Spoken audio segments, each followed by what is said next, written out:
अगर आपने ट्रेडिंग में बड़ा लॉस कर लिया है तो सच ये है कि शायद आप उसे कभी रिकवर ही नहीं कर पाएंगे, क्योंकि ज्यादातर लोग पैसे नहीं अपनी गलतियों की वजह से मार्केट से बाहर हो जाते हैं। लेकिन सच ये भी है कि कैपिटल का नुकसान खेल का अंत नहीं होता। असली खेल इस बात का है कि आप उस नुकसान के बाद मार्केट को कैसे देखते हैं। ट्रेडिंग में लॉस होना आम बात है। अगर किसी ट्रेडर का कुछ पैसा डूब जाता है तो इसका मतलब ये नहीं कि अब वो कभी रिकवरी नहीं कर सकता। बहुत से लोग इसलिए ट्रेडिंग छोड़ देते हैं क्योंकि उन्हें लगता है कि उनका कैपिटल खराब हो गया है। लेकिन सच ये है कि अगर आप इमोशन से नहीं बल्कि सही प्लान और डिसिप्लिन के साथ ट्रेडिंग करते हो तो धीरे धीरे लॉस की भरपाई भी की जा सकती है। मान लीजिए एक ट्रेडर है राहुल, उसके पास शुरू में 1 लाख का कैपिटल था। राहुल ने बिना सही स्ट्रेटजी फॉलो की ट्रेडिंग की और कुछ गलत फैसलों के कारण उसका कैपिटल घटकर 60,000 रह गया। अब उसे लगा कि उसका पैसा लगभग खत्म हो गया। ये देखकर राहुल ने फैसला किया कि अब वो हर ट्रेड में सिर्फ 2% रिस्क लेगा और बिना प्लान के ट्रेड नहीं करेगा। पहले महीने उसने 60,000 से 66,000 बनाए, दूसरे महीने 66,000 से 72,000 बनाए और तीसरे महीने 72,000 से 80,000 बनाए और कुछ टाइम बाद 80,000 से 1 लाख प्लस प्रॉफिट बनाया। ये रिकवरी एक दिन में नहीं हुई, लेकिन छोटे छोटे डिसिप्लिन ट्रेड्स की वजह से उसका कैपिटल फिर से बढ़ गया। अब सवाल आता है कि अगर रिकवरी पॉसिबल है तो आखिर 90% ट्रेडर्स पैसे क्यों खो देते हैं और सिर्फ 10% ही लगातार प्रॉफिट बना पाते हैं। ट्रेडिंग में अक्सर देखा जाता है कि लगभग 90% लोग पैसे खो देते हैं, जबकि सिर्फ 10% लोग लगातार ही प्रॉफिट बना पाते हैं। ज्यादातर लोग सोचते हैं कि इसका कारण अच्छी स्ट्रेटजी है, लेकिन असल में फर्क इस स्ट्रेटजी से ज्यादा डिसिप्लिन, रिस्क कंट्रोल और सेल्फ अवेयरनेस में होता है। जो लोग नुकसान करते हैं वे अक्सर इमोशंस के चलते ट्रेड करते हैं। कभी लालच में ज्यादा ट्रेड कर लेते हैं और कभी डर के कारण गलत टाइम पर ट्रेड बंद कर देते हैं। कई बार वो बिना प्लान के एक ही ट्रेड में ज्यादा पैसा रिस्क में डाल देते हैं। इसके ऑपोजिट प्रोफेशनल ट्रेडर्स ट्रेडिंग को एक बिजनेस की तरह देखते हैं। वे पहले से तय करते हैं कि कितना रिस्क लेना है और कहाँ स्टॉप लॉस लगाना है। अगर नुकसान होता है तो वो उसे असफलता नहीं बल्कि बिजनेस का एक्सपेंस मान लेते हैं, और जब सही ट्रेड चलता है तो वही उनका रेवेन्यू भी बन जाता है। यही डिसिप्लिन और सही रिस्क मैनेजमेंट सक्सेसफुल ट्रेडर्स को बाकी लोगों से अलग बनाता है। लेकिन यहाँ पे क्वेश्चन आता है कि हम कैसे उन सक्सेसफुल ट्रेडरों की थॉट प्रोसेस को कैसे जान सकते हैं और कैसे उसमें इम्प्लीमेंट कर सकते हैं। सीरियस ट्रेडर सिर्फ ट्रेड नहीं करते बल्कि हर ट्रेड को रिकॉर्ड भी करते हैं, ताकि बाद में समझ आ सके कि कौन सी स्ट्रेटजी काम कर रही है और कहाँ गलती हो रही है। इसे ट्रेडिंग जर्नल कहते हैं।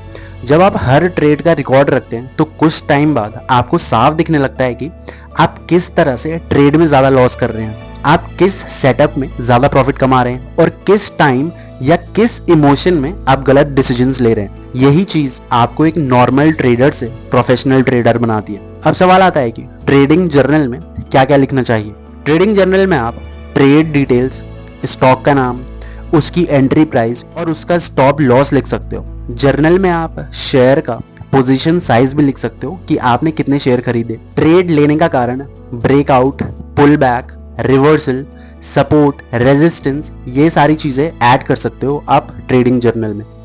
मार्केट कॉन्टेक्स्ट के हिसाब से आप उस टाइम मार्केट का ट्रेड क्या था, उस टाइम कोई बड़ी न्यूज या इवेंट था, आप ये सारी चीज भी डाल सकते हो जर्नल में।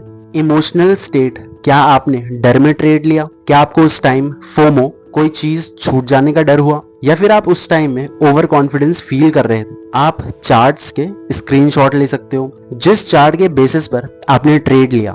लेकिन सिर्फ अपनी गलतियां पहचानना ही काफी नहीं है। असली समझ तब आती है जब आपको ये पता होता है कि लॉस के बाद वापस बाउंस बैक करना कितना मुश्किल हो सकता है। और यहीं से शुरू होती है ड्रॉ डाउन की असली कहानी। इन्वेस्टिंग में एक बहुत इंपॉर्टेंट कॉन्सेप्ट होता है ड्रॉ डाउन का।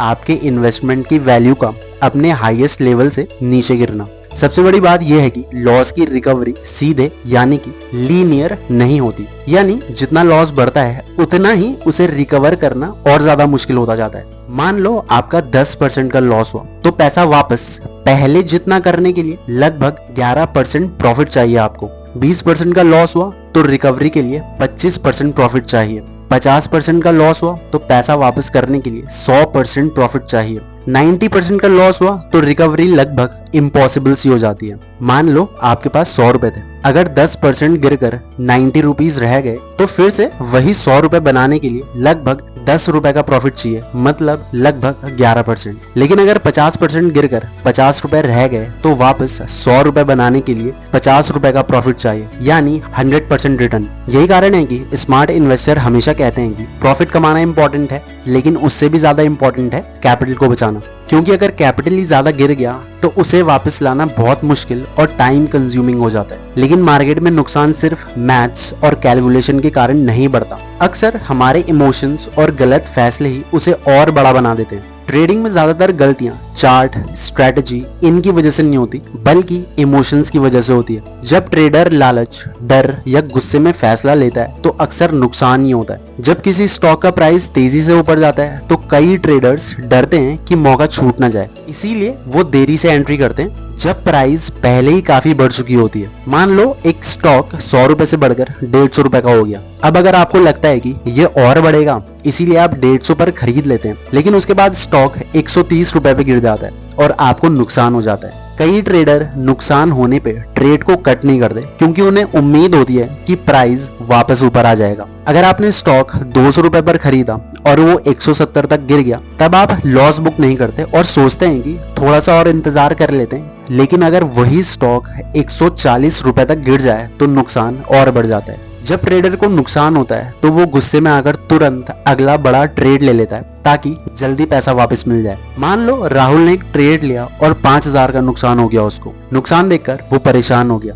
अब वो सोचता है कि मुझे ये पैसा अभी वापस निकालना है, कैसे भी करके, एनी हाउ। पहले उसने ₹10,000 की पोजीशन ली, लेकिन अब गुस्से में आकर 20,000 की पोजीशन ले लेता है, दुगनी।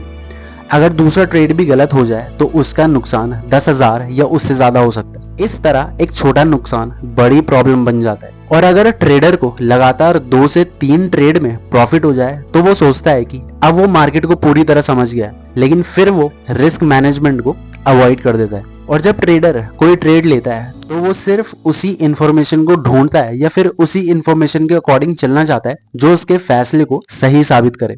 वो उन साइंस को इग्नोर कर देता है जो बताते हैं कि ट्रेड गलत हो सकता है। कुल मिला के मार्केट में लंबे टाइम तक टिके रहने के लिए सही स्ट्रेटजी से ज्यादा जरूरी है अपने इमोशंस को कंट्रोल करना। जो ट्रेडर डर, लालच और गुस्से पे काबू रखता है वही लंबे टाइम तक सफल होता है। इन इमोशनल गलतियों से बचे रहने का सबसे प्रैक्टिकल तरीका क्या है? जवाब है सही रिस्क मैनेजमेंट और पोजीशन साइजिंग। इसका मतलब है कि आप हर ट्रेड में पहले से तय करें कि अगर ट्रेड गलत हो जाए तो मैक्सिमम कितना नुकसान आप झेल सकते हैं। और पोजीशन साइजिंग का मतलब है कि आप उस रिस्क के अकॉर्डिंग कितने शेयर लॉट खरीदते या बेचते हैं। इससे फायदा ये होता है कि एक भी गलत ट्रेड आपके पूरे अकाउंट को बड़ा नुकसान नहीं पहुंचा सकता, खासकर तब जब मार्केट बहुत ज्यादा वॉलेटाइल हो। पोजीशन साइज का फॉर्मूला होता है capital into risk percentage divided by entry price minus stop loss. मान लीजिए आपके पास 1 लाख का ट्रेडिंग अकाउंट है। सबसे पहला स्टेप, रिस्क डिसाइड करें। प्रोफेशनल ट्रेडर्स आमतौर पर 1 से 2% रिस्क पर ट्रेड लेते हैं। 1% risk is equal to 1,000, 2% risk is equal to 2,000। मतलब अगर ट्रेड गलत हो जाए तो मैक्सिमम 1,000 से 2,000 का ही नुकसान आपको होगा। मान लो आपके पास 1 लाख का ट्रेडिंग अकाउंट है, वही पहले जैसा, और आप हर ट्रेड में 1% रिस्क लेते हैं, यानी मैक्सिमम 1,000 का नुकसान आप झेल सकते हैं। अगर किसी स्टॉक का एंट्री प्राइस ₹500 है और स्टॉप लॉस 490 है तो पर शेयर रिस्क ₹10 होगा। पोजीशन साइज के फॉर्मूले के according 1 lakh into 1 is equal to 1000 divided by 10 is equal to 10 shares, यानी आप 100 शेयर खरीद सकते हैं। अगर स्टॉप लॉस हिट हो जाता है तो 100 इंटू 10 इज इक्वल टू 1,000 का नुकसान होगा, जो आपके अकाउंट का सिर्फ 1% ही है। इसी तरह अगर 2% का रिस्क लेते हैं यानी ₹2,000, तो उसी ट्रेड में पोजीशन साइज 200 शेयर्स होंगे। अगर स्टॉप लॉस हिट हुआ तो 200 इंटू 10 इज इक्वल टू ₹2,000। इतने का आपको नुकसान होगा, यानी 2% का सिर्फ। इसका सबसे बड़ा फायदा यह है कि अगर आप लगातार 5 से 6 गलत ट्रेड ले भी लेते हो तब भी आपका अकाउंट सेफ रहेगा।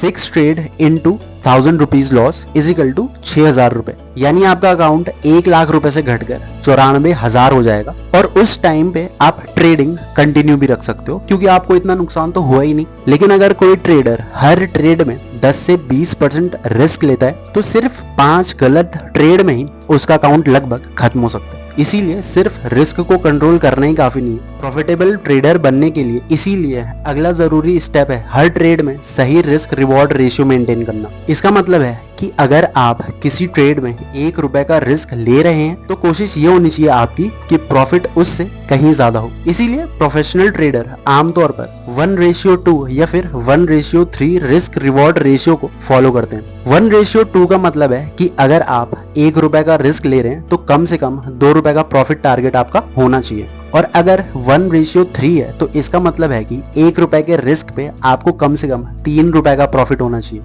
मान लो किसी स्टॉक की प्राइस 500 रुपए है और आपने एनालिसिस करके उस पर ट्रेड लिया है। आपने 500 रुपए पे एंट्री ली और 490 पे स्टॉप लॉस लगाया है। इसका मतलब है कि अगर ट्रेड गलत हो गया तो आपका रिस्क 10 रुपए पर शेयर है। अब अगर आप 1:2 रिस्क रिवॉर्ड रेशियो फॉलो करते हैं तो आपका टारगेट लगभग 520 होना चाहिए, क्योंकि यहाँ पे 10 रुपए का रिस्क लेकर आप 20 रुपए का प्रॉफिट कमाने के लिए कोशिश कर रहे हैं। इसी तरह अगर आप 1:3 रिस्क रिवॉर्ड रेशियो रखना चाहते हैं तो टारगेट लगभग 530 रुपए होगा, क्योंकि यहाँ पे आप 10 रुपए का रिस्क लेकर 30 रुपए का प्रॉफिट बुक करने के लिए कोशिश कर रहे हो। रिस्क रिवॉर्ड रेशियो की असली ताकत तब समझ में आती है जब हम कई ट्रेडर्स का रिजल्ट देखते हैं। मान लो आपने 10 ट्रेड लिए और उसमें से केवल 4 ट्रेड सही निकले और 6 ट्रेड गलत हो गए, यानी आपका विन विन रेट सिर्फ 40% है। और अगर आप 1:2 रिस्क रिवॉर्ड रेशियो फॉलो कर रहे हो तो हर गलत ट्रेड में 10 रुपए का नुकसान होगा आपको और हर सही ट्रेड में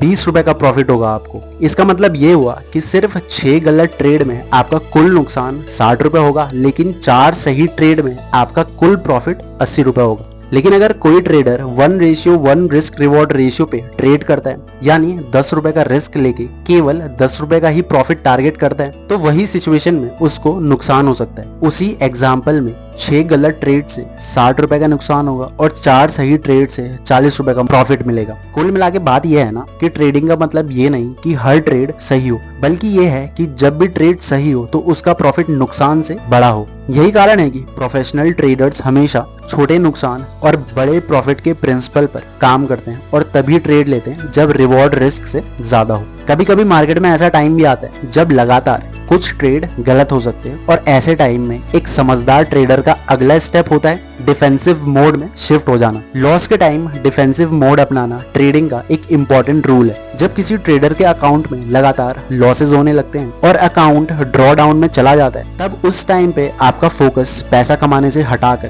कैपिटल को बचाने पे होना चाहिए। ऐसे टाइम में ट्रेडर को तुरंत पोजीशन साइज कम कर देना चाहिए ताकि आगे होने वाले ट्रेड्स में रिस्क कम हो। साथ ही उसे अपने ट्रेडिंग जर्नल को एनालाइज करना चाहिए और ये पहचानना चाहिए कि लॉसेस स्ट्रेटजी की वजह से हुए हैं या ट्रेडर की खुद की गलतियों से, जैसे रूल्स न फॉलो करना, इमोशन में ट्रेडिंग करना, इनकी वजह से। जब तक स्ट्रेटजी और कॉन्फिडेंस दोनों वापस स्टेबल ना हो जाएं, तब तक आप छोटे ट्रेड्स पे ही खेलो और जब रिजल्ट अच्छे होने लगे तब ही धीरे धीरे एक्सपोजर और ट्रेड साइज बढ़ाना चाहिए। अगर 1 लाख रुपए के ट्रेडिंग अकाउंट में अगर ट्रेडर पहले 2000 रुपए रिस्क ले रहा था, लेकिन 4 लगातार लॉसेस के बाद उसका लगभग 8000 लॉस हो गया, तो उसे लॉस रिकवर करने के लिए रिस्क बढ़ाने की बजाय रिस्क को कम करके लगभग 500 रुपए पर ट्रेड कर देना चाहिए। इससे अगर आने वाले टाइम में कुछ और ट्रेड्स गलत भी हो जाएं, तो अकाउंट पे बड़ा असर नहीं पड़ेगा और कैपिटल सेफ रहेगी। इस तरह डिफेंसिव मोड अपनाने से छोटे लॉसेस बड़े अकाउंट डिस्ट्रॉइंग ड्रॉडाउन में बदलने से बच जाते हैं और ट्रेडर धीरे धीरे वापस कॉन्फिडेंस गेन करने लगता है और नॉर्मल पोजीशन साइज पर लौट सकता है। अब इन सभी रूल्स का कंक्लूजन यही है कि ट्रेडिंग में असली सफलता लॉसेस से बचने में नहीं, बल्कि उन्हें समझदारी से मैनेज करने में होती है। जो ट्रेडर्स अपने सभी ट्रेड्स को ट्रैक करते हैं और ट्रेडिंग जर्नल रखते हैं, वो ये समझ पाते हैं कि किस ट्रेड में प्रॉफिट या लॉस क्यों हुआ है, किस कारण हुआ है, जिससे वे अपनी स्ट्रेटजी को और अच्छा बना सकते हैं। इसके साथ साथ इमोशंस को कंट्रोल करना भी बहुत जरूरी है, क्योंकि फियर, ग्रीड या रिवेंज ट्रेडिंग अक्सर बड़े नुकसान का कारण बनते हैं। सक्सेसफुल ट्रेडर्स का पहला फोकस हमेशा कैपिटल प्रोटेक्शन होता है, यानी अपने पैसे को सेफ रखना, क्योंकि अगर कैपिटल बचा रहेगा तो फ्यूचर में प्रॉफिट में कमाने के कई मौके मिलेंगे। इसी कारण से प्रोफेशनल ट्रेडर्स हर ट्रेड में स्ट्रिक्ट रिस्क मैनेजमेंट फॉलो करते हैं और आमतौर पर केवल 1 से 2% ही रिस्क पर ट्रेड लेते हैं और स्टॉप लॉस का यूज करते हैं। इस तरह लॉसेस छोटे रहते हैं और प्रॉफिट्स धीरे धीरे अकाउंट को बढ़ाते हैं। इसीलिए ट्रेडिंग की असली सच्चाई ये है कि हर ट्रेड जीतना जरूरी नहीं है, बल्कि लॉसेस को कंट्रोल करके लॉन्ग टर्म में कंसिस्टेंट प्रॉफिटेबिलिटी बनाना ही ट्रेडिंग की असली सक्सेस है। दोस्तों वीडियो में इतना ही। वीडियो अगर पसंद आया हो तो वीडियो को लाइक, शेयर और चैनल को सब्सक्राइब करना ना भूलें। More informative content is on the way. Thanks for watching.